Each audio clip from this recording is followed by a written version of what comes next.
на 8 лет со штрафом в размере двукратной суммы взятки. 8 лет строгого режима. Никита Белых получил самый низкий срок по статье о получении взяток в особо крупном размере.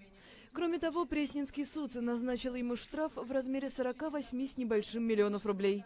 После выхода из тюрьмы он 3 года не сможет занимать государственные должности. За время пребывания в СИЗО он уже провел здесь около 1,5 лет. У Белых, который страдает диабетом, серьезно ухудшилось здоровье. Оглашение приговора несколько раз пришлось прервать, чтобы поставить капельницы подсудимому. Судья Татьяна Васюченко сочла недоказанным первый эпизод из 3 составляющих дела.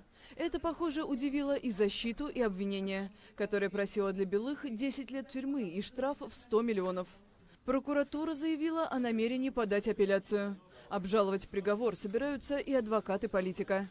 Никиту Белых задержали летом 2016 года. В Следственном комитете утверждали, что его взяли с поличным при передаче пакета с десятками тысяч евро. Всего его обвинили в получении взяток на общую сумму в 600 тысяч евро. Бывший губернатор настаивает на своей невиновности и заявляет, что против него организовали провокацию.